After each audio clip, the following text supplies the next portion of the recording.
নমস্কার।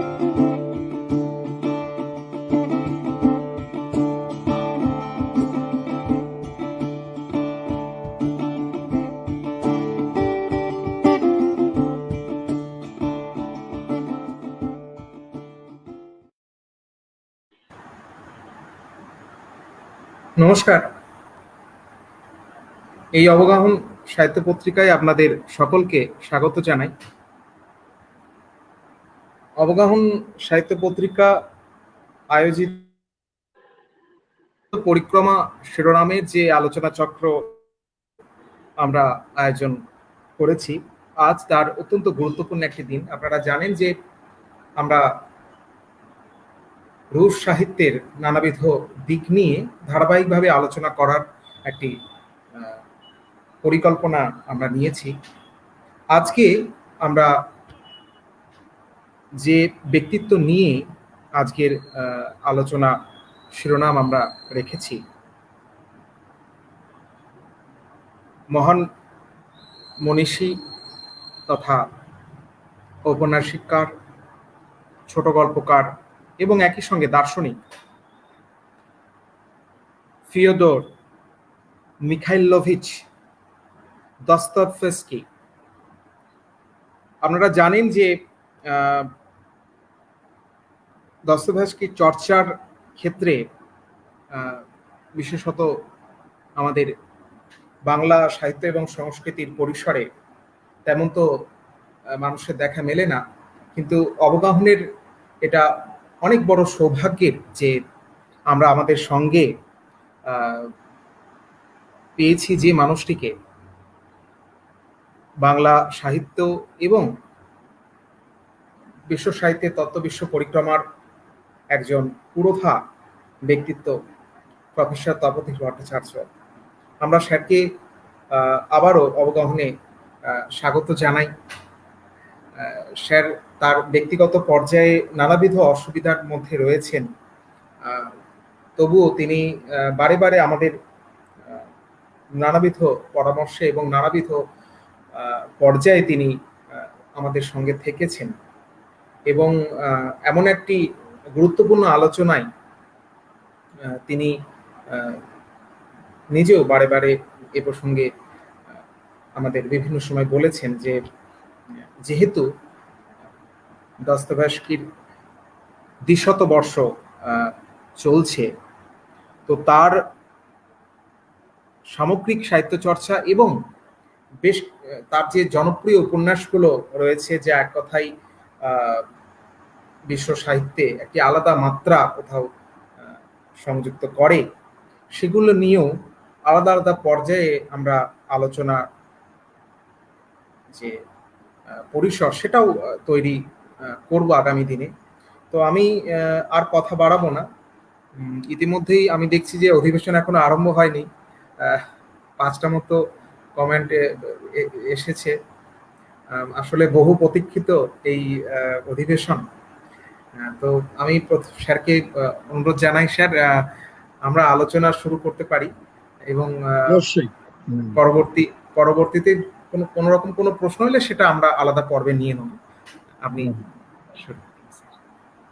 ধন্যবাদ অরিন্দ্রজিৎ। আজকের এই আলোচনাটা নানা কারণে খুব গুরুত্বপূর্ণ। স্পষ্টতই আমাদের যে বিশ্ব সাহিত্য, মানব বিশ্বের যারা সাহিত্য গুরু, তাদের মধ্যে বিশিষ্ট একজন আমরা ফিওদর মিখাইলোভিচ দস্তয়েভস্কি কে নিশ্চয় গণ্য করতে পারি। দস্তয়েভস্কি বাঙালি পাঠকের কাছে ক্রাইম এন্ড পানিশমেন্টের লেখক হিসেবেই সমধিক পরিচিত। মোটামুটি বলা যায় যে আমরা এক ডাকে তাকে চিনি এই বইয়েরই অসামান্য এক স্রষ্টা হিসেবে। কিন্তু যেটা একটু আগে অরিন্দ্রজিৎ বলছিল, তিনি ঔপন্যাসিক, তিনি ছোট গল্পকার, তিনি কলাম লেখক, অর্থাৎ আজকালকার দিনে যাকে আমরা সাংবাদিক বলি, সাংবাদিক হিসেবেও তার জীবনের একটা বড় অংশে তিনি ব্যাপৃত ছিলেন এবং এবং একজন দার্শনিক, জীবন সম্পর্কিত গভীর মননের তিনি অন্যতম পুরোধা, কোনো সন্দেহ নেই তাতে। এবং আমরা আজকে তাকে নিয়ে আলোচনার সূত্রপাত করছি। যে কথাটা এইমাত্র অরিন্দ্রজিৎ বলল যে আমরা অদূর ভবিষ্যতে এই অবগাহনের মাধ্যমে তার প্রধান যে সাহিত্য কীর্তি সেটা নিয়ে আলোচনার কথা নিশ্চয় ভাবব, কিন্তু এবং সেই সঙ্গে সামগ্রিকভাবে তার যে অবদান বিশ্ব সাহিত্যে তাকেও আমরা বিশ্লেষণ করার চেষ্টা করি। আজকে আমাদের কাজ হচ্ছে মূলত ফিওদর মিখাইলোভিচ দস্তয়েভস্কির একটি প্রাথমিক উপস্থাপনা। এই জন্য আমরা এটাকে বলেছি ফিরে দেখা, পুনরবলোকন যাকে বলে সাধু বাংলায়। নতুন করে তোমায় নতুন করে পাবো বলে হারাই ক্ষণে ক্ষণ, রবীন্দ্রনাথের এই গানের কথা আমরা সবাই জানি, অমর ভালোবাসারই ধন। তো দস্তয়েভস্কি আবির্ভূত হয়েছিলেন 1821-এ, প্রয়াত হয়েছেন 1881-তে, এবং রুশ সাহিত্যের এবং বিশ্ব সাহিত্যের অন্যতম চিরশ্রেষ্ঠ যে লেখক, মহালেখকই অনেকে বলে থাকেন, লেভ টলস্টয় বা কাউন্ট লেভ নিকাইলোভিচ। রুশ নামগুলো একটু বড় হয়। টলস্টয়, যিনি ওয়ার এন্ড পিসের স্রষ্টা, যিনি রিজারেকশনের স্রষ্টা, যিনি আন্না কারেনিনার স্রষ্টা, এবং অসাধারণ কিছু ছোট গল্পেরও স্রষ্টা, সেই যার সঙ্গে মহাত্মা গান্ধীর সম্পর্ক ছিল খুব নিবিড়, সেই টলস্টয় ছিলেন ফিওদর দস্তয়েভস্কির 7 বছরের অনুজ। যদিও টলস্টয় প্রয়াত হয়েছেন 1910-এ, আর তারও 39 বছর আগে অগ্রজ দস্তয়েভস্কি প্রয়াত হয়েছেন। এগুলো তো তথ্য মাত্র, তথ্য দিয়ে তো, তথ্যগুলো গুরুত্বপূর্ণ, এগুলো না জানলে আমরা একজন বড় লেখক সম্পর্কে ঠিক ঠিক ধারণা করতে পারি না। কিন্তু আমরা সেদিকে আমরা তাকাবো মাঝে মাঝে। তবে আমরা চাইব দস্তয়েভস্কির যে চিন্তা জগতের বিবর্তন, তার ভাবনা বিশ্বের যে বিবর্তন, তার আখ্যান বিশ্বের বিবর্তন, এর কোন তাৎপর্য আমরা নিংড়ে নিতে পারি সেটাই আমরা একটু বুঝে নেওয়ার চেষ্টা করি। আমরা আজকে বড় বিস্ময়ের সঙ্গে ভাবি। কেন বিস্ময়? কারণ এই মুহূর্তে অতিমারির এই দ্বিতীয় তরঙ্গে আমরা যারা হাবুডুবু খাচ্ছি এবং তৃতীয় তরঙ্গের বিভীষিকাময় আশঙ্কায় আমরা কাতর হয়ে আছি, এ সময়ে অতিমারি কথাটা তো শুধুমাত্র শারীরিক ভাবে আমাদের বিপর্যস্ত করে না, আমাদের আত্মিক যে বন্ধাত্ম এখন চারদিকে প্রকট হয়ে উঠেছে নানাভাবে, সেই আত্মিক বন্ধাত্বের সঙ্গে লড়াই করতে আমরা কোনো বিশল্যকরণীর সন্ধান পেতে পারি কিনা দস্তয়েভস্কির রচনায়, এটাও আমরা ভেতরে ভেতরে নিশ্চয়ই ভাবব। অন্য কথা বলার আগে আমি দস্তয়েভস্কির একটি উচ্চারণ এখানে স্মরণ করতে চাই, যেটা আমার মতে খুবই গুরুত্বপূর্ণ। তিনি একটা জায়গায় লিখেছেন, এবং একটি এই প্রসঙ্গে বলেনি, আমি এই উচ্চারণগুলোকে খুব সাধারণ কিছু বক্তব্য বলে মনে করি না। বেদান্তে যাকে মহাবাক্য বলা হয়ে থাকে, অর্থাৎ গ্রেট সেইং ইংরেজিতে, প্রত্যেক শ্রেষ্ঠ দার্শনিক বা চিন্তাবিদ বা লেখক, শিল্পী, তাদেরও বয়ানে এরকম কিছু মহাবাক্য থাকে। আমাদের সৌভাগ্য ফিওদর দস্তয়েভস্কির রচনায় সেগুলো ছড়িয়ে রয়েছে অসংখ্য।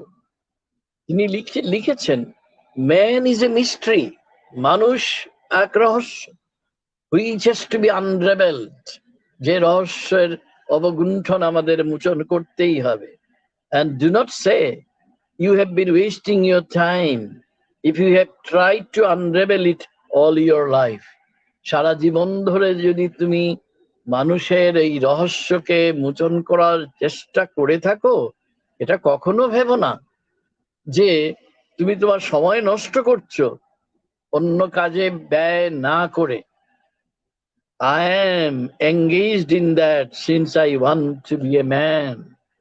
আমি যেহেতু, এটা দস্তয়েভস্কির নিজের কথা, আমি যেহেতু মানুষ হয়ে উঠতে চাইছি, প্রকৃত মানুষ, এই জন্যে ওই মানব রহস্যের, মানব স্বভাবের রহস্য মোচন করার চেষ্টায় আমি শুরু থেকেই ব্যাপৃত আছি। এই কথাটা আমরা অন্যতম মহাবাক্য হিসেবে মনে করি। দ্বিতীয় আরেকটি মহাবাক্য এই প্রসঙ্গে আমার বলে নিতে ইচ্ছে করছে, the truth stands higher than your pain. কথাটা ক্রাইম এন্ড পানিশমেন্টের লেখকের কাছ থেকে, বা নোটস ফ্রম দ্য আন্ডারগ্রাউন্ডের লেখকের কাছ থেকে, বা তার জীবনের প্রথম বয়ান, ঔপন্যাসিক বয়ান, পুয়ার পিপল, অনেকে পুয়ার ফক বলে থাকেন, এগুলো পড়তে পড়তে মনে হয় যে হৃদয় তন্তু ছিন্ন করে যেন একটা দীর্ঘশ্বাস বেরিয়ে আসছে।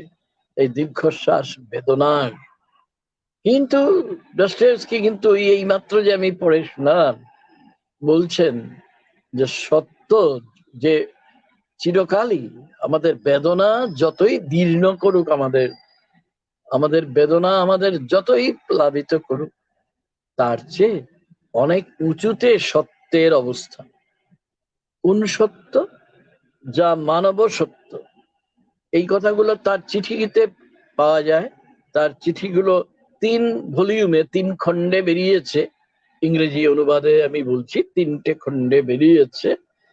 এবং এই কথাগুলো বলে নিয়ে এবার আমরা লক্ষ্য করব যে দস্তয়েভস্কি চিরদিনই ওই মানুষ বা মানব স্বভাবের রহস্য মোচনে ব্যস্ত ছিলেন আজীবন, এইমাত্র যে বললাম। এবং সেই রহস্য এগুলো ওতপ্রোতভাবে জড়িয়ে আছে আমাদের বাস্তবে। অর্থাৎ বাস্তবতা বলতে আমরা যা বুঝি, দস্তয়েভস্কি সেই বাস্তবতাকেই শিল্পের আকর বলে জেনেছেন। তবে তিনি কখনো বাস্তবকে শুধুমাত্র কিছু ঘটনা বা বিবরণের সমষ্টি মাত্র মনে করেননি। কথাটা আমরা একদম শুরুতেই একটু বলা যায় একটুখানি বিলম্বিত এক সূচনা পর্ব হিসেবে গ্রহণ করে এই কথাগুলো একটু বলে নিতে চাইলাম। অন্য কথা যাওয়ার আগে আরো একটি কথা বলে নেওয়া দরকার। আবু সৈয়দ আইয়ুব যেমন রবীন্দ্রনাথের কবিতায় অমঙ্গল বোধ আছে কিনা, কিংবা সেই প্রসঙ্গে শার্ল বোদলেয়ারের কবিতায়, এক কথায় আধুনিক কবিতায় অমঙ্গলের দ্য সেন্স অফ ইভিল এটা আছে কিনা, এটা নিয়ে প্রচুর ভেবেছেন। দস্তয়েভস্কিও কিন্তু মানুষের জীবনে, তার বাস্তবতায় ইভিল বা অমঙ্গল, অশুভ, তার ভূমিকা কতটা, এটা নিয়ে বারবার ভেবেছেন। সবটাই যে তিনি সমাধান করে গেছেন তা না, কিন্তু ক্রাইম এন্ড পানিশমেন্টই বলি, কিংবা নোটস ফ্রম দ্য আন্ডারগ্রাউন্ডই বলি, কিংবা এই নামগুলো আমি একটু পরে বলবো, আমি ইচ্ছে করে এই নামগুলো একটু পরে আনতে চাইছি, কিংবা তার কারমাজভ ব্রাদার্স, যেটা তিনি, তার মৃত্যু হলো তো 1881-তে জানুয়ারিতে, আর 1880 সালে জাস্ট আগের বছর, কয়েক মাস আগে মৃত্যুর, বেরিয়েছিল দ্য কারমাজভ ব্রাদার্স, যেটা ইংরেজি অনুবাদে খুবই সহজলভ্য, এটা পাওয়া যায় সর্বত্র। তো এর মধ্যেও কিন্তু মঙ্গল অমঙ্গলের দ্বন্দ্বের একটা ব্যাপার আছে। আমি এই কথাগুলো কেন বলে নিলাম, কারণ দস্তয়েভস্কি আমার কাছে শুধুমাত্র একজন লেখক নন। আমি যত তার বিভিন্ন বই, মূলত উপন্যাস এবং এছাড়া বড় গল্প, আমাদের হিসেবে এগুলো ছোট গল্প নয়, এগুলো বড় গল্পই বলতে হবে, অথবা ছোট উপন্যাস, এগুলো যত পড়ি ততই আমরা দেখি যে চৈতন্যের পরতে পরতে প্রচ্ছন্ন আছে যে যত রহস্য, সেই রহস্যের একটা বড় যুগান্দার হচ্ছে ওই মঙ্গল এবং অমঙ্গলের যে দ্বন্দ্ব, যে দ্বন্দ্বের সাধারণত নিরসন হয় না, এটা সম্পর্কিত ভাবনা। তো এই কথাগুলো বলে নিয়ে আপাতত আমরা আমাদের বক্তব্যের মূল অংশে ফিরে যেতে চাইছি। আমরা ভাবি যে কি আশ্চর্য প্রত্যয়ে উচ্চারণ করেছিলেন ফিওদর দস্তয়েভস্কি। এই ক্লিষ্ট জগৎকে যদি বাঁচাতে হয়, আমাদের সৌন্দর্যের কাছে যেতেই হবে। সৌন্দর্য বলতে নন্দন, অ্যাস্থেটিক্স, সৃষ্টির নন্দনের কাছেই যেতে হবে। তার ভাষায় beauty will save the world. Dostoevsky সম্পর্কে একটা বই মস্কোর রাদুগা পাবলিশার্স থেকে বেরিয়েছিল, যেটা নাদেজদা কাশিনা লিখেছিলেন, দ্য অ্যাস্থেটিক্স অফ দস্তয়েভস্কি। সেই বইয়ের একেবারে শিরোনামের নিচে এটা দস্তয়েভস্কির এই মহাবাক্যটি ব্যবহৃত হয়েছে, beauty will save the world. এই কথাটা তো কথার কথা মাত্র নয়, এটাই তার সঞ্চালক প্রেরণা, তার বিশ্বাসের বিশল্যকরণী। আমরা আজকে যখন মানুষের পৃথিবীকে প্রতিনিয়ত ক্রূর ও দাম্ভিক শাসকের পৈশাচিক সন্ত্রাসের কবলে বিদীর্ণ হতে দেখছি, সত্তার মুক্ত পরিসর, বিইং, এক্সিস্টেন্স, সেই তাকে আমি সত্তা বলি, না বললেও চলতো হয়তো, সত্তার মুক্ত পরিসর ও স্বাধীনতার যে প্রতীতি আজ তিক্ত পরিহাসে রূপান্তরিত, এটাকে কি মোকাবিলা করা যায় কোনোভাবে? আজকে আমরা তার জন্মের ২০০ বর্ষ পূর্তি উপলক্ষে আমরা এইসব ভাবছি, অথচ আজ থেকে কত বছর আগে তার যে 1846-এ তার লেখক জীবনের শুরু, 1880-তে তার পরিসমাপ্তি, এই যে সময়টা তার, তিনি সারা জীবন কিন্তু যে বিষয় নিয়েই তিনি ভেবে থাকুন না কেন, বিষয়টা কখনোই দস্তয়েভস্কির কাছে গুরুত্বপূর্ণ বিষয় না থাকলে হয় না। সেটাকে আমি তবুও এটাকে আমি নির্মুখ, একটা কভার, একটা প্রচ্ছদ ছাড়া আর কিছু বলতে চাই না। এর ভেতরের যে অন্তঃসার, যে শ্বাস, সেটা হচ্ছে ওই সত্তা সম্পর্কিত নানা জিজ্ঞাসা। এবং দস্তয়েভস্কির মতো জিজ্ঞাসু আমরা লক্ষ্য করব, যতই আমরা তার রচনার ভেতরে যাব, চিন্তা সৌধের পরিক্রমা করব, ততই দেখব যে জিজ্ঞাসা ছাড়া দস্তয়েভস্কি আর কিছুই করেননি।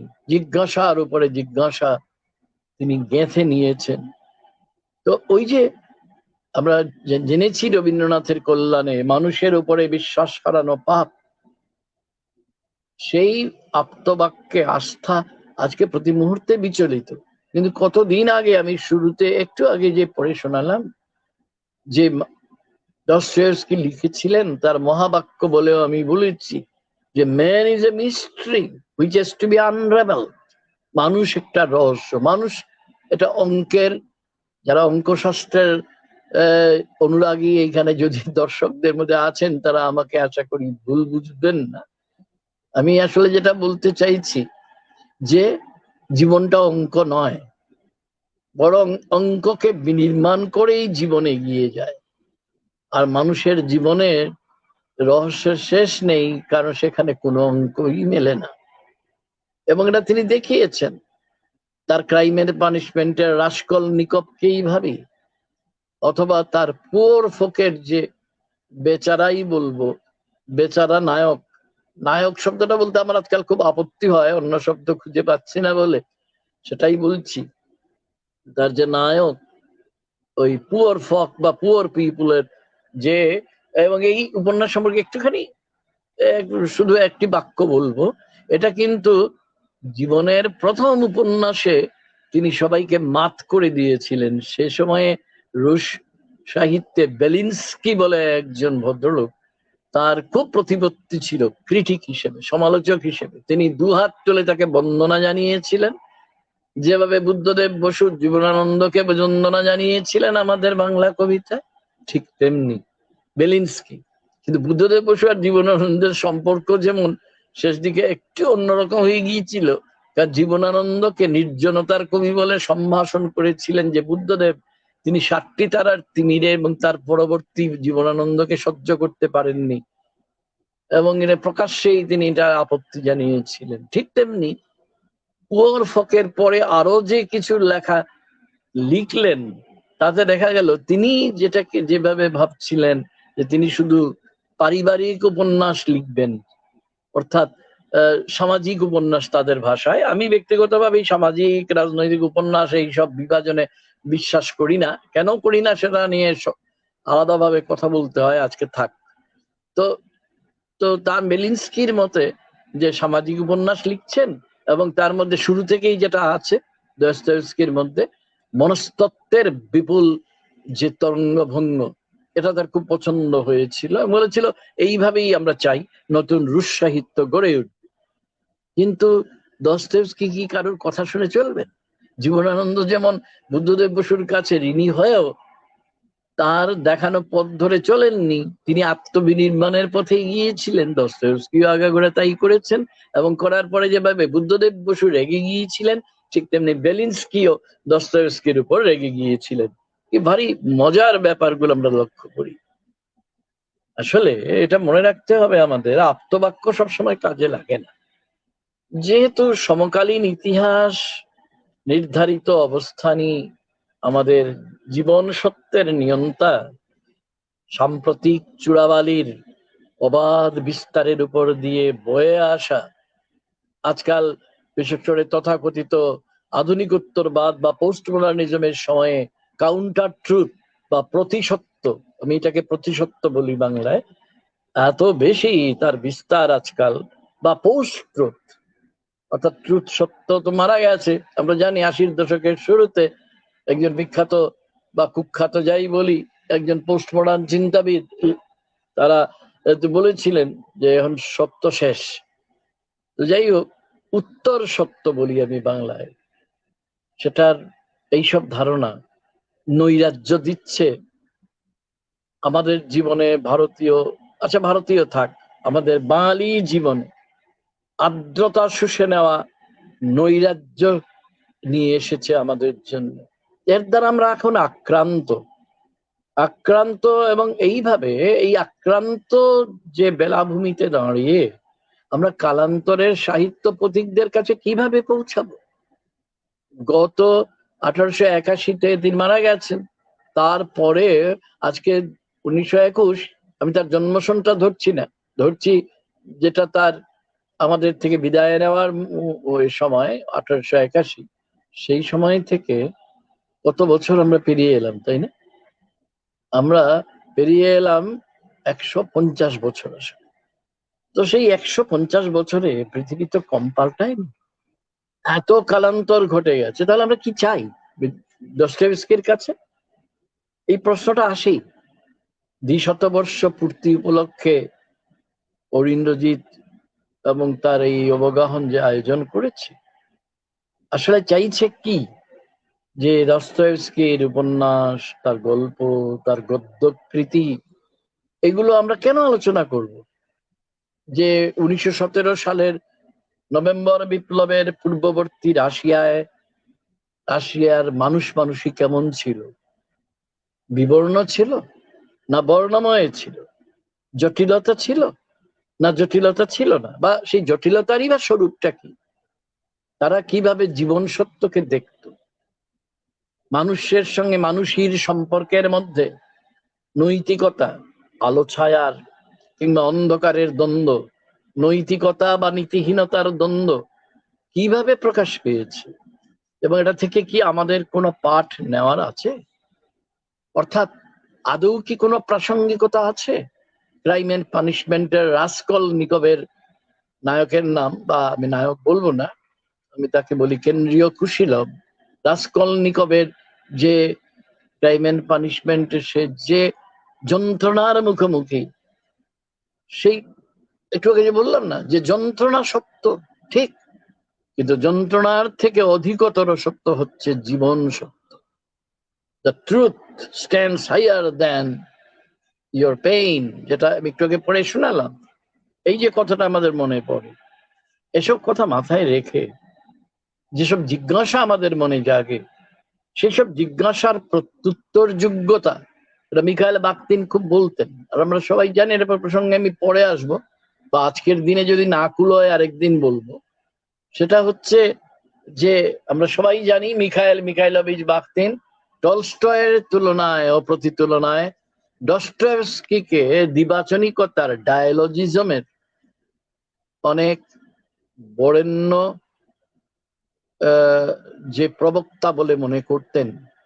এটা নিয়ে অনেক কথা বলবার আছে, কিন্তু আজকে আপাতত সেটা আমি শুধু একটু উত্থাপন করে রাখলাম, পরে সুযোগ পেলে নিশ্চয়ই বলবো। এবং ওই বাখতিনি আমাদের শিখিয়েছেন যা অর্জন করতে হয় এই জীবনে, শিল্পের জন্যে, সাহিত্যের জন্যে, নন্দনের জন্যে, সত্যের জন্যে, এবং সবচেয়ে বড় কথা জীবনের জন্য, সেটা হচ্ছে ওই আনসারেবিলিটি, প্রত্যুত্তর যোগ্যতা।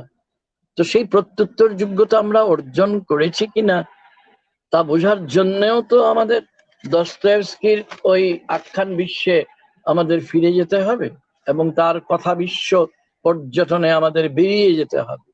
কেননা দেরিদা আমাদের শিখিয়েছেন কোন টেক্সটের, কোন বয়ানের, কোন বাহির বলে কিছু হয় না। There is no outside in the text, দেরিদার আরেক বিখ্যাত মহাবাক্য।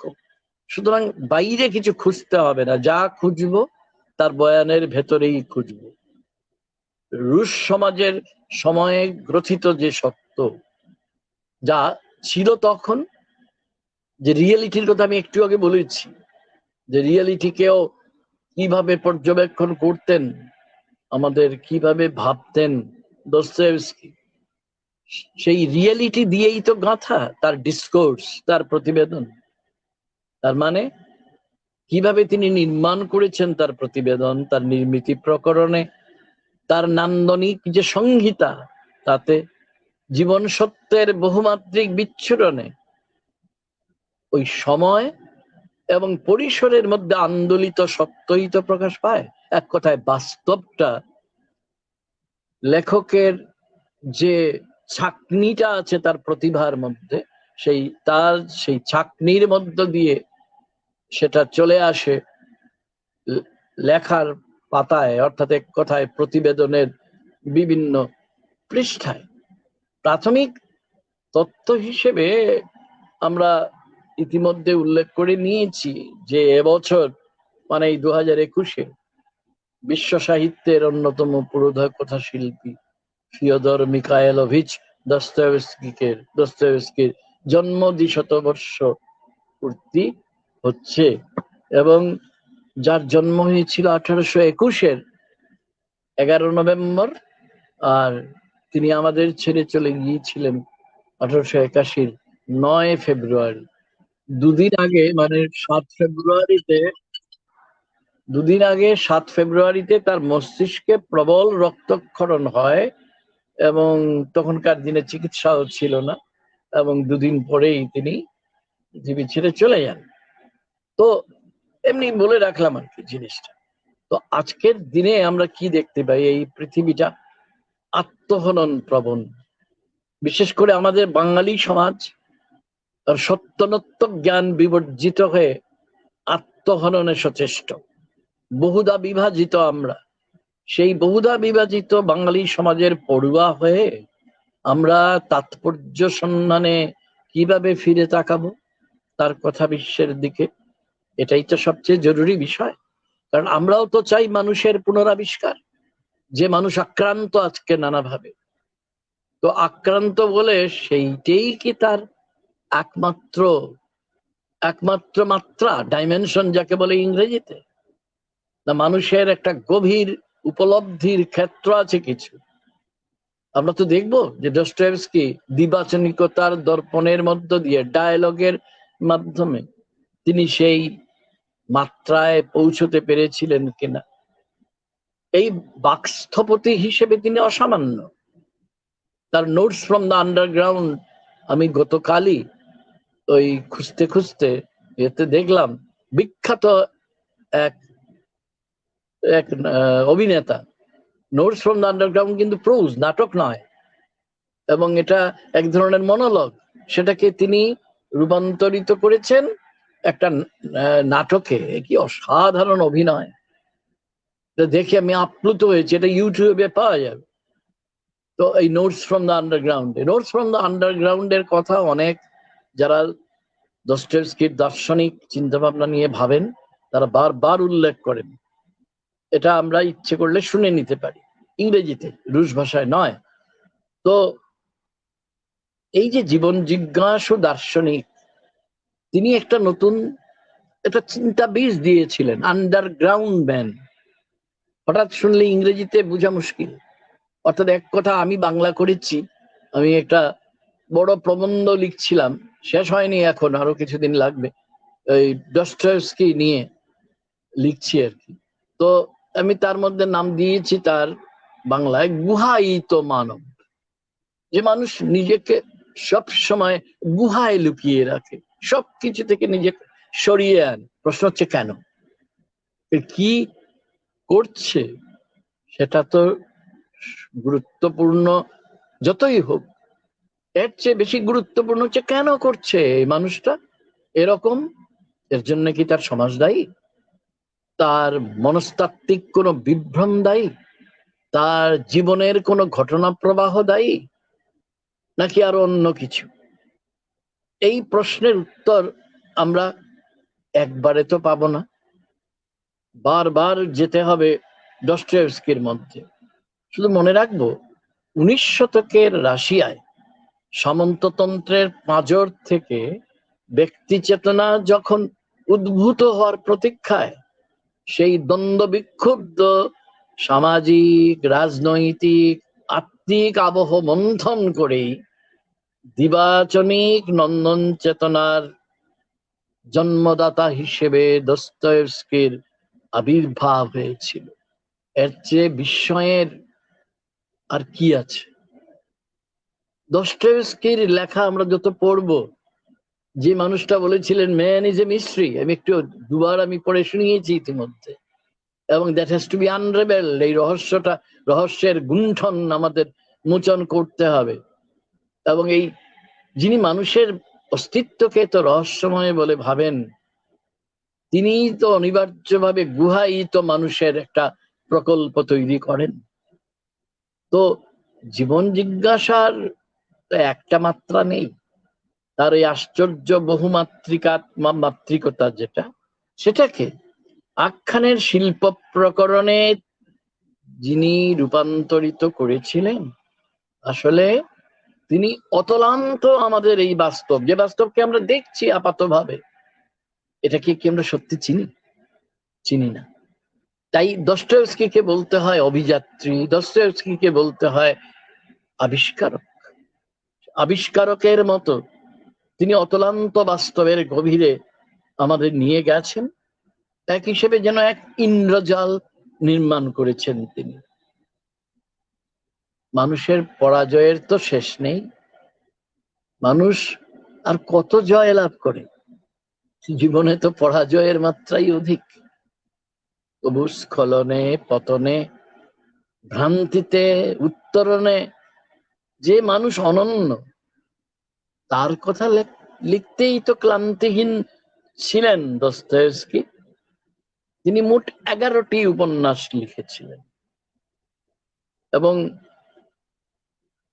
তার ছোট বড় মিলিয়ে প্রায় 24টি গল্প লিখেছিলেন। এছাড়া রয়েছে প্রবন্ধ, রয়েছে কিছু প্রবন্ধ বলা যায় না, কিছু গদ্যকৃতি। আমি তো বলেছি 1846 সালে তার প্রথম উপন্যাস, যেটা পুয়ার ফক বা পুয়ার পিপল, তখন তার বয়স মাত্র 25, সেটা তিনি প্রকাশ করেন। তার 20 বছর পরে বেরোলো পৃথিবী বিখ্যাত উপন্যাস 1866 সালে, ক্রাইম এন্ড পানিশমেন্ট।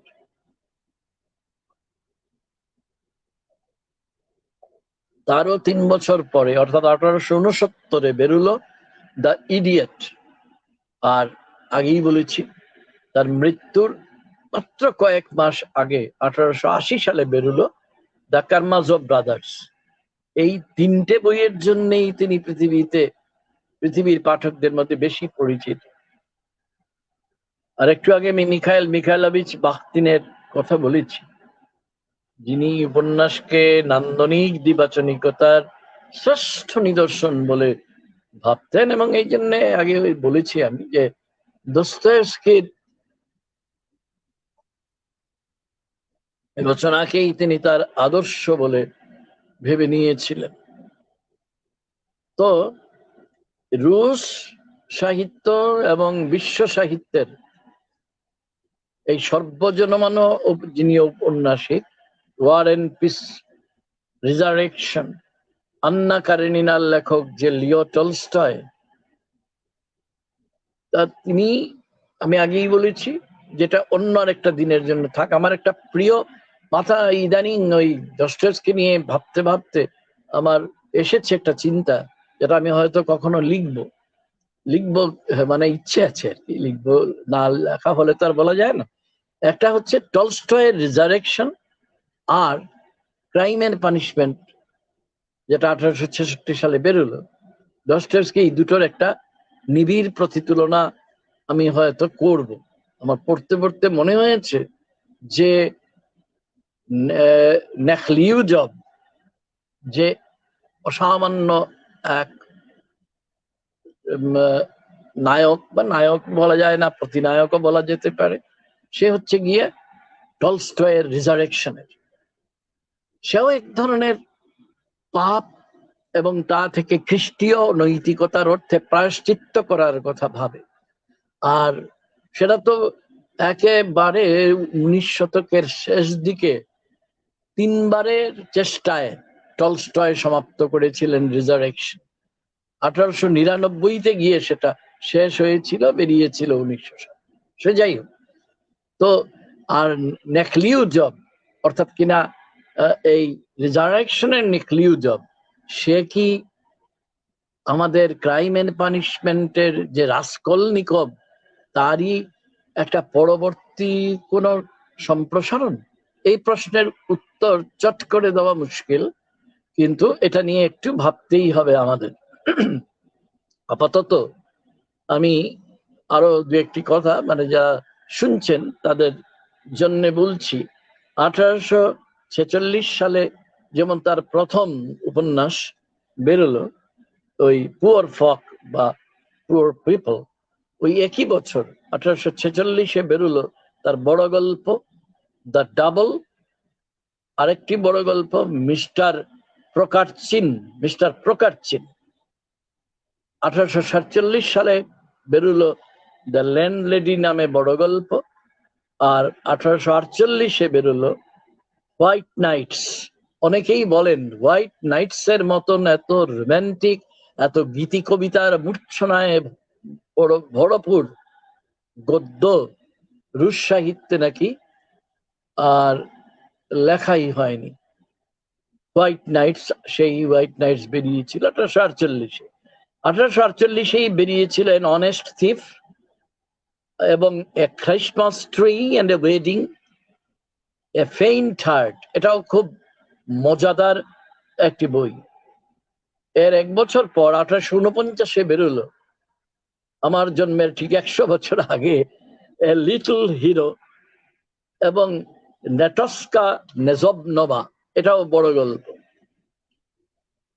আর এরপর 10 বছর পরে আমরা পেলাম 1859 uncle's dream and the permanent husband, the village of Stepanchikov, এবং একটা উপন্যাস বেরোলো তার 2 বছর বাদে 1861-তে, যে বছর মধুসূদন জন্ম নিচ্ছেন, না রবীন্দ্রনাথ জন্ম নিচ্ছেন, মেঘনাদ বধ কাব্য জন্ম নিচ্ছে, যে বিখ্যাত 1861 সাল, সেই সময় বেরোলো তার উপন্যাস হিউমিলিয়েটেড অ্যান্ড ইনসাল্টেড। এটাও ওই যে গুহায়িত মানুষের প্রকল্পের কথা আমি বলেছি তারই আর একটা সম্প্রসারণ, হিউমিলিয়েটেড অ্যান্ড ইনসাল্টেড। 1862-তে বেরোলো ডিসগ্রেসফুল অ্যাফেয়ার। এর 1863-তে winter notes on summer impressions. আর যে নোটস ফ্রম দ্য আন্ডারগ্রাউন্ডের কথা আমি বেশ কয়েকবার উচ্চারণ করেছি, যা দার্শনিক ভাবনায় ভরপুর, অনেকে বলেন অস্তিত্ববাদী যে জিজ্ঞাসা তার প্রকাশ নাকি তার মধ্যে দেখেছেন অনেকে। নোটস ফ্রম আন্ডারগ্রাউন্ড সেটা বেরোলো 1864-তে। 1865-তে বেরোলো দ্য ক্রোকোডাইল। 1866-তে তার আরেকটি বহু পঠিত উপন্যাস দ্য গ্যাম্বলার, জুয়ারি। ব্যক্তিগত জীবনেও বিয়ের ঠিক পরপর, ও তার 2টো বিয়ে ছিল। প্রথম বিয়েতে যাকে বিয়ে করেছিলেন সেই মহিলা একটি কঠিন রোগে মারা যান ভুগতে ভুগতে। তার বেশ কিছু বছর পরে তিনি যাকে বিয়ে করেন, তিনি অনেকে মনে করেন একদম লিখিতভাবেই বলেছেন রুশ সাহিত্যের সর্বশ্রেষ্ঠ ঘটনা, যে আন্না বলে সেই মহিলা, তার থেকে বয়সে কিন্তু 20 বছরের ছোট দস্টয়েভস্কির তুলনায়, মানে মিখাইল আমাদের লেখক দস্টয়েভস্কির বয়সের তুলনায় 20 বছরের ছোট, কিন্তু তার জীবনে তিনি আশীর্বাদ হয়ে এসেছিলেন। সে যাই হোক, সেটা অন্য কোনো দিন সুযোগ পেলে বলা যাবে। এবং ওই সময়ে তিনি মানে জীবনে অনেক কিছুই তিনি আচরণ করেছেন যা তার উপন্যাসে এসেছে। জুয়ারি, নিজেও জুয়া খেলায় মত্ত হয়ে তখন খুব অর্থ কষ্টে ভুগছিলেন। আর তার বড় ভাই, যাকে তিনি খুব ভালোবাসতেন, নিকোলাই, কয়েক বছর আগে হঠাৎ মারা যান। তো তার সেই বড় দাদার পরিবার এবং তার প্রথম স্ত্রীর যে ছেলে, মানে তার সৎ ছেলে স্টেপসন যাকে বলে ইংরেজিতে, সেও কিছু অর্থ কষ্টে পড়ে। এই দুজনকে তার নিয়মিত অর্থ যোগান দিতে হতো। এক তার মৃত দাদা নিকোলাইয়ের পরিবার, এবং তার ওই স্টেপসন বা তার সৎ ছেলে, সেও অর্থ কষ্টে ভুগত, নানা রকম জ্বালাতনও করতো তাকে, কিন্তু তা সত্ত্বেও তিনি অর্থ যোগান দিয়ে গেছেন। অর্থ যোগান দিতে গিয়ে তিনি জুয়া খেলেছেন, এরা অনেক কিছু করেছেন। তো সে যাই হোক, এইটা থেকে তাকে বাঁচিয়ে দিয়েছিলেন কিন্তু আন্না, তার স্ত্রী। তো দি ইটারনাল হাজব্যান্ড 1870 সালে তিনি লিখলেন। ডেমন্স, এই বইটা নিয়েও কম বেশি আলোচনা হয়েছে পশ্চিমে। 1871 সালে বেরোলো। 1873-এ বেরোলো এ রাইটার্স ডায়েরি। এই বইটারও একটা ইতিহাস আছে। ইতিহাসটা হচ্ছে এই, যে ওই সময়ে তিনি নিজে সম্পাদক, নিজেই প্রিন্টার, নিজেই লেখক, এই হিসেবে তিনি একটা বেশ কিছু কলাম লিখেছিলেন।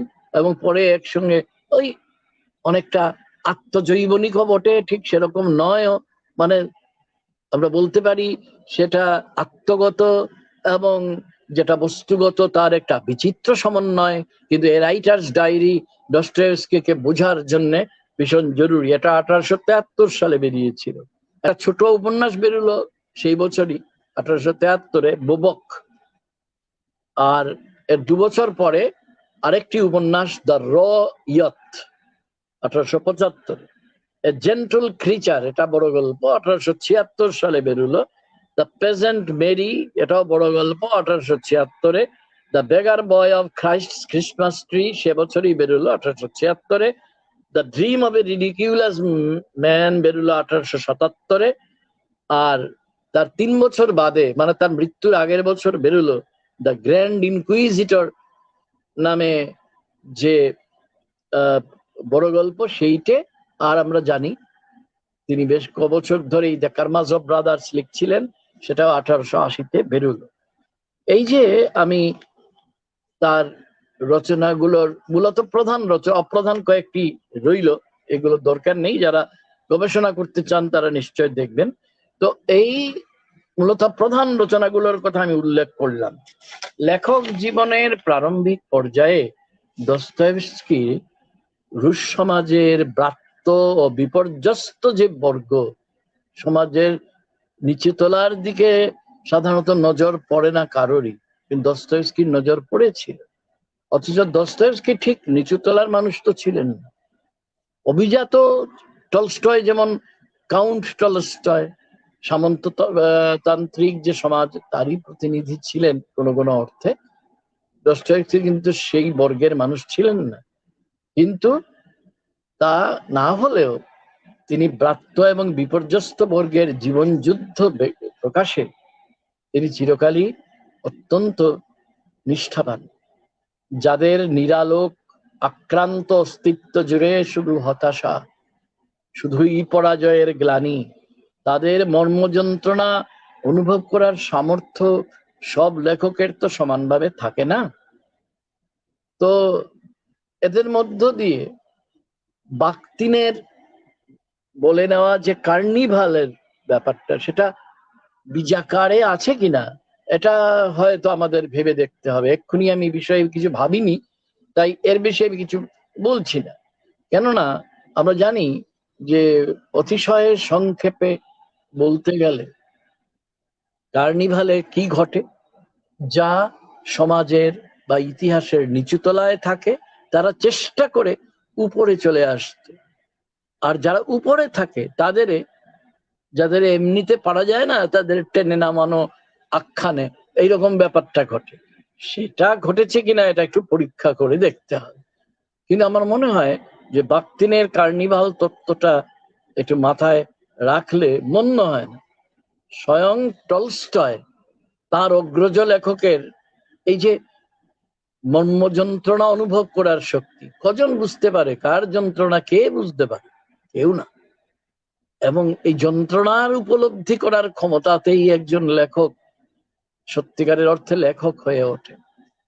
তো মহামতি টলস্টয় তার অগ্রজর এই গুণটি বড় চমৎকার ভাবে বুঝতে পেরেছিলেন, এবং এই জন্যে ওই রাদুগা পাবলিশার্স, যেটা আমি বললাম না, poor people and stories of the 1840s, 1840-এর দশকে যত গল্প লিখেছেন সেই গল্পগুলো নিয়ে, আর পুয়ার পিপল বা পুয়ার ফক নামে উপন্যাস নিয়ে রাদুগা পাবলিশার্স থেকে 1988-তে একটা এই বইটা বেরিয়েছিল, যেটা আছে আমার কাছে। তো সেই বইয়ের মলাট লিখনে টলস্টয়ের এই মন্তব্যটি ব্যবহৃত হয়েছে, এটা আমি একটু পড়ে শোনাতে চাইছি। About Dostoevsky, you will not ask, what did he want to say? কি বলতে চেয়েছেন দস্টোয়েভস্কি, এটা কেউ জিজ্ঞেস করে না। Open any of his pages and you will clearly see his thoughts and feelings. যে কোনো পৃষ্ঠা খোলো, দেখবে দস্টোয়েভস্কি কি বলতে চাইছেন তা স্পষ্টভাবেই, এবং কি অনুভব করছেন তা স্পষ্টভাবেই পাঠকের কাছে চলে আসছে। কি তার অভিপ্রায়, his intentions, his sensations, everything that filled him to overflowing and demanded an outlet, এই সব কিছু তার কাছে দাবি করছিল যে আমরা প্রকাশের জন্য ব্যগ্র। তো লেখকের অভিপ্রায় সবসময় গুরুত্বপূর্ণ। কবির অভিপ্রায় বলে যে এই ছোট্ট বইটির শঙ্খঘোষ লিখেছিলেন বেশ কিছু বছর আগে, এটা আমাদের মনে পড়ে যায়। Intention of the writer, intention of the poet, এটাকে ভালো করে বুঝতে হয়। এই অভিপ্রায় কিন্তু সাধারণ ইচ্ছা নয়, একজন স্রষ্টার অভিপ্রায় অনেক বড় কথা। কি ছিল দস্তয়েভস্কির অভিপ্রায়? সৃষ্টি জীবনের প্রথম পর্বেই তিনি তা বুঝে নিয়েছিলেন। সমাজের নিচুতলায় যেখানে খুব একটা বেশি আলো পড়ে না, এরা তার মনোযোগ আকর্ষণ করেছে। দ্বিতীয়ত আকর্ষণ করেছে যারা হয়তো সমাজের নিচুতলার লোক না, বলা যায় মধ্যবর্গীয় মানুষ, কিন্তু যারা জীবনে পায় না কিছুই, কোনো না কোনো কারণে পেয়েও হারায়, এবং তাদের দীর্ঘশ্বাস ছড়িয়ে থাকে জীবন জুড়ে। ওই দীর্ঘশ্বাসের কথকতাই দস্তয়েভস্কি করেছেন। এই যে সব ক্লিষ্ট মানুষজন, তাদের জীবন কথায় কত অনুভবের মর্মর চিরকালই মানুষের মনোযোগের বাইরে থেকে যায়, সেদিকেই তো আমাদের অভিনিবেশ আকর্ষণ করেছেন তিনি। তাই প্রবহমান জীবনকে কথাকার কোন চোখে দেখছেন এবং কিভাবে তার নির্যাস খুঁজে নিচ্ছেন, সেটা কিসের উপর নির্ভরশীল? অবশ্যই তার ওয়ার্ল্ড ভিউ, তার বিশ্ববিখ্যাত জগৎকে দেখার চোখ। 19 শতকের সামন্ততান্ত্রিক রুশ সমাজের রুদ্ধতা ও রক্ষণশীলতার দুর্গে যার সত্তা গড়ে উঠেছিল, তিনি কি সব ধরনের যথাপ্রাপ্ত বাস্তবকে বিনা প্রশ্নে মান্যতা দিয়ে গেছেন, নাকি ওই দুর্গের পাথুরে দেওয়ালে কিছু কিছু ফাটল ধরার ফলে যে বিবিধ মাত্রা সম্পন্ন ব্যক্তি পরিসর দেখা দিতে শুরু করেছে, সেই খবরটা, সেই বার্তাটা তিনি কালান্তরের পথিক হয়ে আমাদের মতো যারা অনেক দূরবর্তী কালের পাঠক তাদের কাছেও পৌঁছে দিচ্ছে? যদি না পৌঁছে দেন, আমরা আজকে এই অবগাহন সাহিত্য পত্রিকার সৌজন্যে আমরা কেনই তাকে নিয়ে মাথা ঘামাচ্ছি? পাঠকের মনে প্রচ্ছন্ন এইসব প্রশ্ন সমাধান দাবি করে নিশ্চয়, তবে কোনোভাবেই ভোলা যায় না যে আমরা মানে বাঙালি পড়ুয়ারা রয়েছি 21 শতকের তৃতীয় দশকের সূচনা পর্বে, এই 2021 সালে, যখন এই পিণ্ডাকারে পরিণত এই বিশ্ব পরিস্থিতিতে আমাদের মানব সত্তা ছিন্ন ভিন্ন এবং চূর্ণ বিচূর্ণ হয়ে যেতে বসেছে। এখনো ভালো করে আমাদের করোনা ভাইরাসের দ্বিতীয় তরঙ্গ শেষ হলো না, এখনই লোকজন ধমক দিতে শুরু করেছে এখানে ওখানে, এই এলো বলে তৃতীয় জুজু আসছে, জুজু বুড়ি, তৃতীয় ঢেউ এলো বলে। ফলে একটা, এবং আমরা আমাদের প্রত্যেকের ঘরে বাধ্যতামূলক বন্দিশালায় বসে আছি, কেউ অসুস্থ হলে যেতে পারছি না। এইটা যদি উত্তর মানবতন্ত্রী পোস্ট হিউম্যানিস্ট পরিসর না হয়, তবে কোনটা উত্তর মানবতন্ত্রী পরিসর? আমি এই প্রশ্নটা করতে চাই। আধুনিকোত্তরবাদীরা তো চিরকালই যারা পুঁজিবাদী, যারা শোষক, যারা অত্যন্ত বলা যায় পিশাচ কিংবা দানব তুল্য যে যন্ত্রণা দিয়ে আমাদের চূর্ণ করতে চাইছে, তাদেরই তো সুবিধে করে দিচ্ছি আমরা বর্তমানে, আমরা বুঝে বা না বুঝে এক উত্তর মানবতন্ত্রী পরিসর তৈরি করে।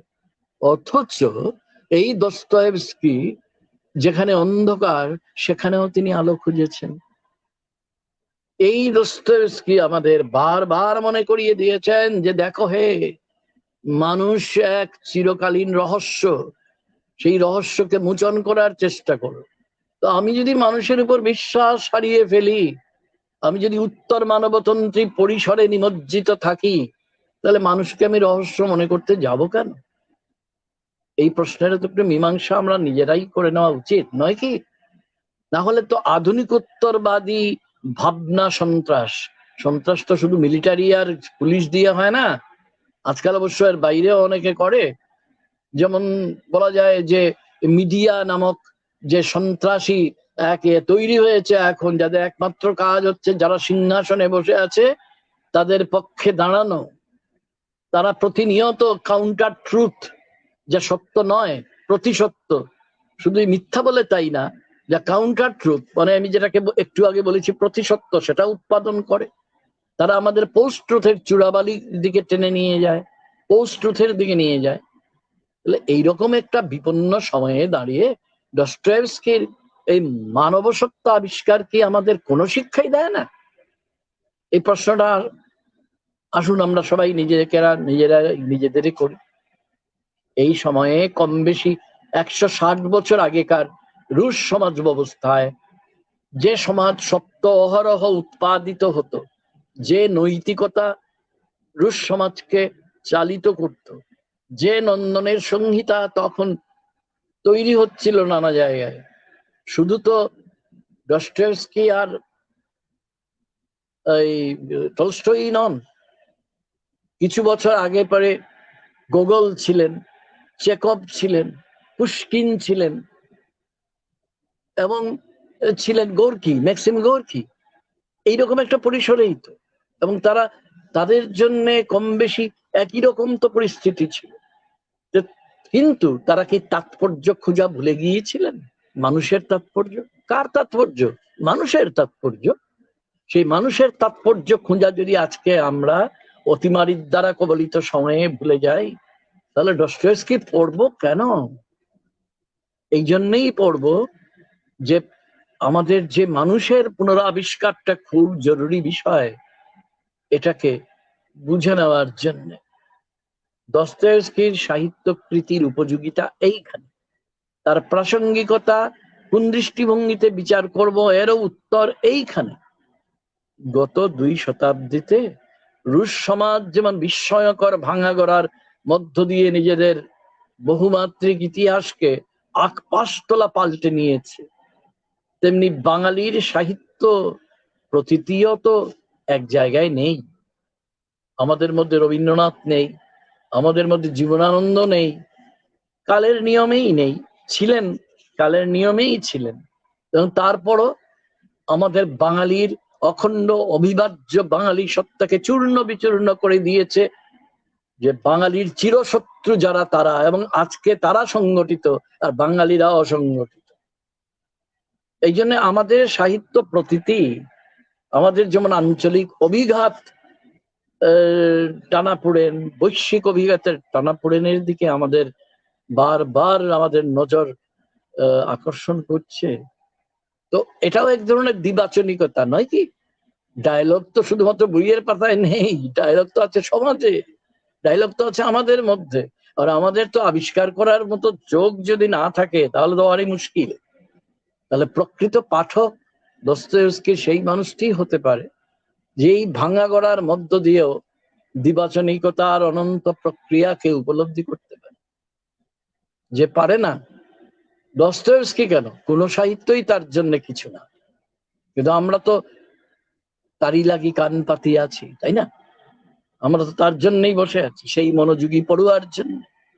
তো মনোযোগী পড়ুয়ার মধ্যে এই দস্তয়েভস্কিকে একইভাবে দেখা হবে এটা ভাবার কোনো কারণই নেই, বরং সেটাই তো স্বাভাবিক। বস্তুত প্রত্যেক পাঠকের কাছেই আলাদা দস্তয়েভস্কি ধরা দিতে পারেন। দান্তে, শেক্সপিয়ার, গোয়েথে, বালজাক, টলস্টয়, টমাস মান, কামু, কাফকা, সারামাগো, মার্কেজ, রবীন্দ্রনাথের মতো অনন্য স্রষ্টাদের ক্ষেত্রেও তো একই ব্যাপার ঘটে।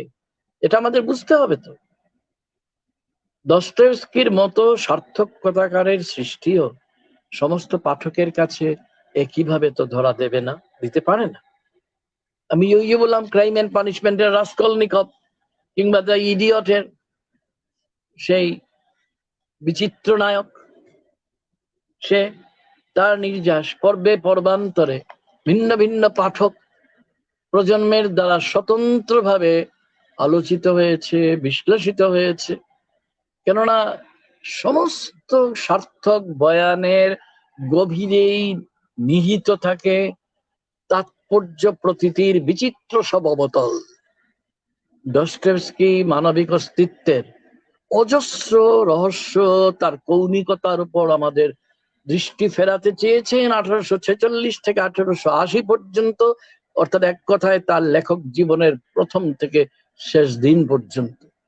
1869 সালে দস্তয়েভস্কি অ্যাপোলন মাইকভ নামে তার এক সাহিত্য সঙ্গী তাকে চিঠিতে জানিয়েছিলেন এটাই প্রকৃষ্ট সময় যখন দীর্ঘ কবিতায় বিভিন্ন প্রতিবেদনে সমগ্র রুশ ইতিহাসের পর্ব সন্ধিগুলি সৃজনাত্মক ভাবে নতুন ভাবে উত্থাপিত হওয়া প্রয়োজন, তাতে পাঠকেরা বুঝে নেবেন চলমান সামাজিক ইতিহাসের নিষ্কর্ষ কিভাবে বিশ্লেষণ করতে হয়। ফলে কি হবে, একটা চিঠিতে তিনি লিখছেন, যেটা তার চিঠির দ্বিতীয় খণ্ডে আছে।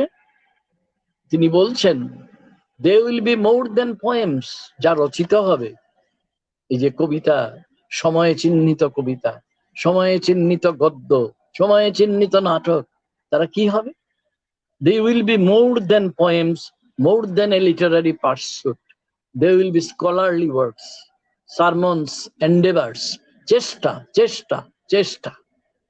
মানুষকে বোঝার চেষ্টা, নিরন্তর প্রয়াস, এটাই প্রকাশিত হয়। দস্তয়েভস্কির প্রথম উপন্যাস পুয়ার পিপলের কথা আমি কয়েকবারই বললাম এতক্ষণ। তার প্রধান যে কুশীলব, মাকার ডেভুশকিন তার নাম, সে ওই যে বলেছি একটু আগে, এই উপন্যাসটা প্রথম উপন্যাসেই তিনি বাজিমাত করে দিয়েছেন প্রকরণ বা টেকনিকের দিক দিয়ে। সে চিঠি লিখছে তার প্রেমিকাকে, যাকে আমরা শেষ পর্যন্ত দেখি তাকে সে পায়নি, নায়িকা তাকে পরিত্যাগ করে চলে গেছে।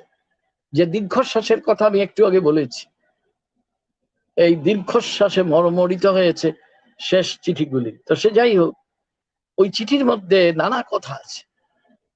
একটা জায়গায় এরকম আছে, সাহিত্য সম্পর্কে কিছু কথা, a feast of literature, it is so lovely, like flowers, there is no other word for it, you can make a bouquet out of every page, প্রতিটি পৃষ্ঠা দিয়ে তুমি একটা ফুলের গুচ্ছ বানাতে পারো পাঠক যদি চাও। It's a good thing, literature is. Varenka হচ্ছে সে মেয়েটি যাকে তার আদরের নাম হচ্ছে বারবারা, VAR। তো সে তাকে ডাকতো ভারেঙ্কা বলে, আদরের নাম ভারেঙ্কা। মনে রেখো, এটাই হচ্ছে প্রকৃত ভালোর দিক। That's what I learn from the day before yesterday, a profound thing too. It's edifying and fortifying, and all this and a good deal more is to be found about it in their book, and so well written. Literature is a picture, এই কথাগুলো খুব গুরুত্ব দিয়ে একটু শুনতে বলি আমি যারা শুনছেন তাদের। Literature is a picture, that is a picture of a kind and a mirror, একটা দর্পণ, একটা আয়না। ইট এক্সপ্রেসেস প্যাশন, ইন্দ্রিয় সংরাগ, আবেগ প্রকাশ করে। গিভস ফাইন ক্রিটিসিজম, সমালোচনাও উপস্থাপিত করে। ইনস্ট্রাকশন, প্রশিক্ষণ দেয়। and is also a record of life, জীবনের নথি যেটা, সেটাকে গেঁথে নেয়। এবং সে বলছে I got all from them, এই বই থেকে আমি সব পেয়েছি। তার মানে এই যে সব পেয়েছির ব্যাপারটা, এটা দস্তয়েভস্কি বুঝেছিলেন, তার লেখার মধ্যে আছে। সাহিত্যবোধের এই যে প্রগাঢ় আন্তরিক অভিব্যক্তি, তা কি কেবল মাকার ডেভুশকিনের কথা, নাকি লেখক দস্তয়েভস্কিরও কথা? যে সাহিত্য হলো ছবি, সাহিত্য হলো আয়না, এটা তো নিঃসন্দেহে স্রষ্টা ডেভুশকিনের স্রষ্টা দস্তয়েভস্কিরই কথা। তার মানে দস্তয়েভস্কি সরাসরি তার পাঠকদের সম্বোধন করছেন এবং কোনো ভণিতা ছাড়াই নিজস্ব নান্দনিক সংহিতার কথা বুঝিয়ে দিচ্ছেন। এই দুজনের চিঠির আদান প্রদানের সূত্রে, ভারেঙ্কা এবং এই ডেভুশকিনের চিঠির আদান প্রদানের সূত্রে যে উপন্যাসের নাট্যাবেগ আছে, নাটকীয় আবেগ আছে, আবার কাহিনীর পরিসরের একটা উচ্চাবচতা, উত্থান পতন, সেটাও আবাসিত হয়েছে। সেটা দেখা যাচ্ছে যে সেই 1846 সালেই তিনি এটা নিয়ে ভেবেছিলেন। আর সাহিত্য একই সঙ্গে দর্পণ, একই সঙ্গে সংরক্ত আবেগের অভিব্যক্তি, একই সঙ্গে সূক্ষ্ম প্রচ্ছন্ন সমালোচনা, জীবনযাপনের প্রশিক্ষণ প্রণালী, আর সবার উপরে অভিজ্ঞতার নথি। এই সব কিছুর সম্মিলিত প্রতিবেদন হিসেবে সাহিত্য কৃতিকে গ্রহণ করব আমরা। এটাই হচ্ছে গিয়ে দস্তয়েভস্কি তার প্রথম উপন্যাসে এই একটা ধারণা আমাদের দিলেন। তো এই কথাগুলো দিয়ে হয়তো আমরা এই আলোচনার এটা, আমার মনে হচ্ছে ইন্দ্রজিৎ, আমি যেটা বলেছিলাম ইন্দ্রজিৎ, যে এটা একটা প্রথম পর্ব হয়েই বোধহয় শেষ হচ্ছে। তো এই প্রথম পর্বের শেষে আমি অন্য প্রসঙ্গে যাওয়ার আগে একটু অন্য একটা কথার অবতারণা করতে চাইছি, যে ফিওদর দস্তয়েভস্কির জীবন কথার কিছু অনুষঙ্গের প্রতি আমাদের একটু মনোযোগী দৃষ্টিপাত করতে হয়। ইগর ভলগিন তার একটা চমৎকার বই লিখেছিলেন, যে বইটার নামের কথা আমি একটু আগে বলেছি, যে দস্তয়েভস্কির নন্দন চিন্তা। তো সেইখানে ইগর ভলকিন শুরুতে মস্কোর ওই প্রখ্যাত টেট্রিয়াকভ শিল্প সংগ্রহশালা মিউজিয়াম, সেখানে আমি গেছি। আমি যখন 1988 সালে সোভিয়েত রাশিয়া ছিল তখন যখন যাই, তখন সেখানে যাওয়ার সৌভাগ্য আমার হয়েছে। চমৎকার সব আর্টের পিস দেখেছি। তো যাই হোক, সেই টেট্রিয়াকভ তার নাম, শিল্প সংগ্রহ কলার যিনি প্রতিষ্ঠাতা, স্বনামধন্য চিত্রকর ওই টেট্রিয়াকভ, যার নামে গ্যালারিটা হয়েছে, পাভেল টেট্রিয়াকভ, তাকে লেখা একটা চিঠিতে এই মন্তব্যটা তিনি উদ্ধৃত করেছেন। তোমাদের অন্তর্জীবনে দস্তয়েভস্কি কি ভূমিকা নিয়েছেন আমার জানা নেই, কিন্তু আমি এ বিষয়ে নিশ্চিত যে এ সময় এমন কোন সংবেদনশীল মানুষ কোথাও নেই যার কাছে দস্তয়েভস্কি এই বার্তা পৌঁছে দেননি যে জীবন কোনো প্রমোদের উৎসব নয়, তা আসলে অতলান্ত ট্র্যাজেডি। একটু আগে বলছিলাম না, পেইনের কথা বলছি, যদি সঙ্গে এটাও বলেছেন দস্তয়েভস্কি যে পেইন যত বড়ই হোক, বেদনা, যন্ত্রণা, দহন যত বড়ই হোক, জীবন সত্য তারও চেয়ে বড়। যদি দেখো যে কিভাবে টেট্রিয়াকভকে লেখা চিঠিতে এই কথা বলা হচ্ছে, জীবন তো অনন্ত অতুলান্ত ট্র্যাজেডি, যার কোনো পার পাওয়া যায় না। 19 শতকের তৃতীয় এবং চতুর্থ দশকে যার শৈশব ও কৈশোর উত্তীর্ণ হয়েছে, যে মানুষটি, তার বাবা একজন ডাক্তার ছিলেন, দস্তয়েভস্কির বাবা, তার নামও ছিল মিকোলাই। তো সেই মানুষটি আজীবন খ্রিস্টীয় ধর্মতত্ত্বের প্রতি প্রবল আনুগত্য ছিল তার, এবং তারই প্রভাবে নৈতিকতা, পাপ পুণ্য, যেটা ক্রাইম এন্ড পানিশমেন্টের মধ্যে লক্ষ্য করি আমরা, সত্য মিথ্যা, যেটা দা ইডিয়টের মধ্যে দেখি আমরা, সেখানে সত্য এবং মিথ্যার সুযোগ পেলে আরেকদিন বলা যাবে, এটা আলাদা স্বরূপ আছে, সম্পর্কিত বোধ দ্বারা সঞ্চালিত হয়েছে। আবার পাশাপাশি তাকে আন্দোলিত করেছে সমকালীন রুশ সমাজের নিরবচ্ছিন্ন ভাঙন ও অনিশ্চয়তা জনিত জিজ্ঞাসা। সাধারণত সমাজে যদি ইতিহাসের ওই পর্বে যদি বিপুল অনিশ্চয়তা থাকে, অনেক সময় সাধারণ মাপের যারা লেখক, তারা এর দ্বারা বিহ্বল হয়ে যান। কিন্তু যারা দস্তয়েভস্কির মতো, টলস্টয়ের মতো, গোগলের মতো, গোর্কির মতো বড় মাপের লেখক না, বা তুর্গেনিভের মতো বড় মাপের লেখক, তারা ওই ভাঙ্গন পেরিয়ে, অনিশ্চয়তা পেরিয়ে প্রকৃত নিরবচ্ছিন্ন জীবন জিজ্ঞাসায় আমাদের পৌঁছে দিতে পারে। কেননা তারা এটা বুঝিয়ে দিতে চান আমাদের, এবং সেটাই আমাদের বুঝতে হবে আজকে, যে জিজ্ঞাসা যত মন্থন করব, যতই জেগে উঠুক ট্রেজিক সংবিদ, তবু মনে রাখবো যে গোষ্ঠী চৈতন্য থেকে ব্যক্তি সত্তার ক্রমবর্ধমান দূরত্ব, তাকে কেউ অতিক্রম করতে পারে না। এই দূরত্ব কিসের? দূরত্ব হচ্ছে অনন্যের, স্ববিরোধিতার, কূটাভাসের, মানে প্যারাডক্সের, এবং এগুলো আবর্তের পরে আবর্ত তৈরি করে। কিন্তু সেই সব কিছুর অভিঘাত দস্তয়েভস্কিকে যদি না ভাবাতো, তাহলে তার এই প্রধান উপন্যাসের সঙ্গে সঙ্গে আমি আরো যে কিছু রচনাগুলির কথা বললাম, সেইগুলো কি লেখা হতো কোনোদিন? বিশেষ করে নোটস ফ্রম দ্য আন্ডারগ্রাউন্ড কি লেখা হতো কোনোদিন? সম্ভবত নয়। বহির্জগতের সমস্যা অবশ্যই তার মতো সংবেদনশীল লেখককে বিশেষভাবে চিন্তিত করেওছে, কিন্তু অন্তর্জগতের যে সংকট, এই সংকটের ছবি একজন লেখক না দেখালে আর কে দেখাবে?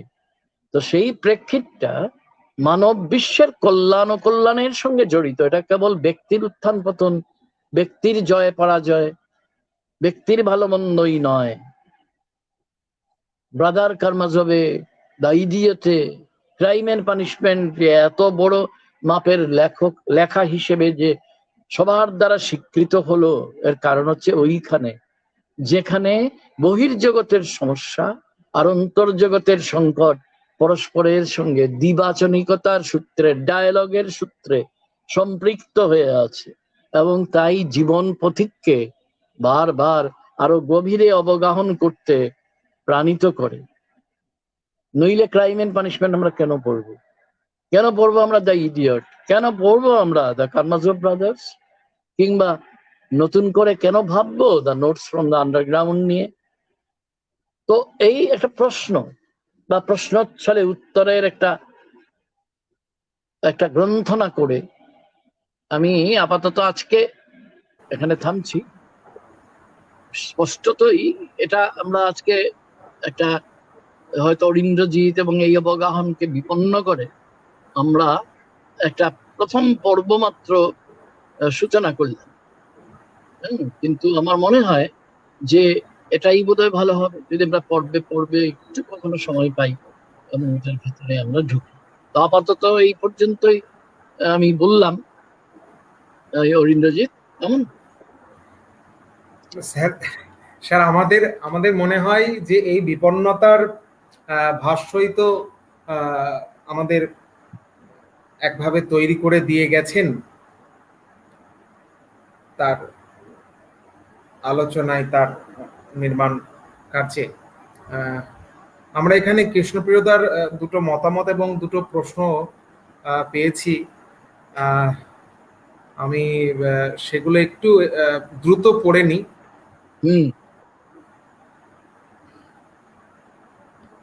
তিনি তো আপনার আমার মনে হয় যে একই সঙ্গে পড়া এবং একই সঙ্গে তার একটা লিখিত ভাষ্য তৈরি করা, এই এই দ্বিযোগ কোথাও কৃষ্ণপ্রিয়দার ছাড়া আমরা অন্য কোনো শ্রোতার কাছ থেকে পাই না। তো কৃষ্ণপ্রিয়দার প্রথম প্রশ্ন ছিল যে 1849 এবং 1854 এই 5 বছরে দস্তয়েভস্কির সাইবেরিয়াতে কারারুদ্ধ জীবন কাটিয়েছিলেন। দেখা যাচ্ছে এরপরই তিনি বিশ্ববিখ্যাত উপন্যাসগুলি লিখেছেন। তিনি একজন তরুণী ভার্যার সংস্পর্শ এসেছিলেন তারপরেই, যেটা স্যার উল্লেখ করেছেন তার আলোচনায়। এই দুটি ঘটনা বা জীবনের টানাপোড়েন কি আমাদের crime and punishment, the idiot বা ডেমন, এমনকি নোটস ফ্রম দি আন্ডারগ্রাউন্ড এর শেষাংশে উপহার হিসেবে পেরেছিলেন বলে আপনি কি মনে করেন? এই অংশটায় আমি ইচ্ছে করি একেবারেই যাইনি। তার জীবনের এটা একটা রোমহর্ষক অতিনাটকীয় মেলোড্রামাটিক ঘটনা এবং আক্ষরিক অর্থেই তাকে ওই জল্লাদদের সামনে তার কয়েকজনের সঙ্গে একটা ফেস করতে নেওয়া হয়েছিল। যখন তিনি বুলেটের অপেক্ষা করছেন সেই মুহূর্তে হঠাৎ হলো যে না, তোমাদের এখন মারা হবে না।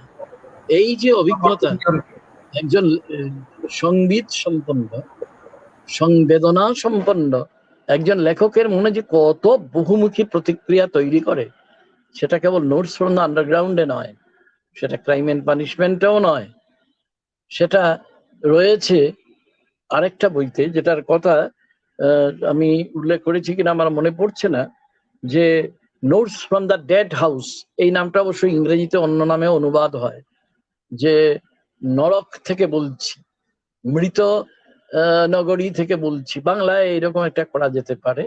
এটা একটা আলাদা বই, এটার নাম আমি বোধহয় বলিনি, সামহাও এটা ড্রপ চলে গেছে। এটা বলতে গেলে ওই অংশটাকে আলাদাভাবে আমি ইচ্ছে করেই রেখেছিলাম, যে তার আগে ওই পুয়ার পিপুল লেখা হয়ে গেছে। আমি যে তালিকাগুলো দিয়েছি আমি বলেছি মাঝখানে 10 বছর, এটা বলেছি মনে আছে, 1849 থেকে 1859। আর তিনি লিখবেন কি করে? তিনি তো সাইবেরিয়ায় বন্দিশালায় আছেন। ওই বন্দিশালার অভিজ্ঞতা না থাকলে হয়তো আমরা ডস্টয়েভস্কিকে পেতাম না। এটা একটা ঘটনা। কিন্তু এটা তার মতো একজন মহালেখকের জীবনে এটা কত ধরনের বহুমাত্রিক প্রতিক্রিয়া তৈরি করেছে বলে আমার নিজের যেটা ধারণা, সেটা বলতে গেলে এই প্রসঙ্গটা আমি একদম উত্থাপনই করিনি। এটা আগে আরেকদিন যদি সুযোগ পাওয়া যায় অরিন্দ্রজি, এটা নিশ্চয়ই ওই জায়গা থেকে শুরু করব। অবশ্যই অবশ্যই। এখানে তো অনেকজন আপনার বেশ কিছু পুরনো ছাত্রছাত্রী তারা বলেছে যে আমরা তো দ্বিতীয় পর্বের অপেক্ষায় সাগ্রহে রয়েছি।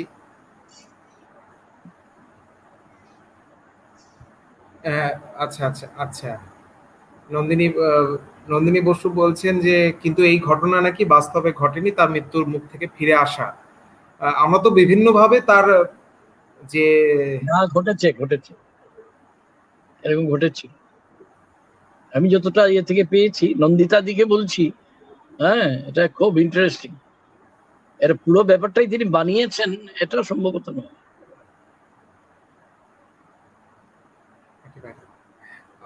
তবে আমি আরো একটু সময় নিচ্ছি, এটা দীর্ঘদিন ধরে এই অতিমারির জন্য এমনিতেই লেখা এগোয় না কিছুই, মানে দিনের পর দিন গেছে। আমি শুরু করেছিলাম 3 মাস আগে, তারপরে কয়েক লাইন লেখার পরে আরো কয়েক পৃষ্ঠা লিখেছি। ইদানিং কয়েকদিন, তুমি জানো কারণ অরিন্দ্রজিৎ, আমি একটা শব্দও লিখতে পারি না। তো আমি আরো কিছু, এটা হয়তো এটাও প্রায় একটা মহাখ্যানের রূপ নেবে। এমনিতেই আমি বড় লিখি, এটা একটা বড় আকার দাঁড়াবে, কি দাঁড়াবে আমি জানি না, কারণ দেখা যাবে, সময় হলে দেখা যাবে। তো এটা আমি আরো কিছুদিন ধরে লিখবো, ভাববো, তখন নিশ্চয়ই আমার সামনে আরো কিছু জিনিস আসবে মাথার আছে। হ্যাঁ, আর আর কি কিছু প্রশ্ন হ্যাঁ, বা আর কোনো একটি বক্তব্য? আর একটি প্রশ্ন, এটা কৃষ্ণপ্রতাপ প্রথমে এ সম্পর্কে বলেছেন যে প্রশ্নটা যদি প্রাসঙ্গিক হয় তবেই আপনি উত্তর বলবেন। উনি বলছেন যে উত্তর মানবোত্তর পরিসর তো আগেও এসেছে, যদি এসে থাকে অষ্টাদশ ঊনবিংশ শতাব্দীর। উত্তর মানবোত্তর শব্দটা সেটা নয়, উত্তর মানবতান্ত্রিক। মানবতন্ত্র মানে হিউম্যানিজম।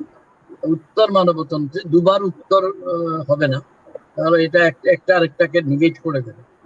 এটা বোধহয় শুনতে একটু অসুবিধা হয়েছে। আর উত্তর মানবতন্ত্রী পরিসর আগে তো কি করে আসবে? হিউম্যানিজম না এলে উত্তর মানবতন্ত্রী পরিসর তো আসতে পারে। ঠিক। আর আর এখানে কোনো প্রশ্ন আপাতত দেখছি না।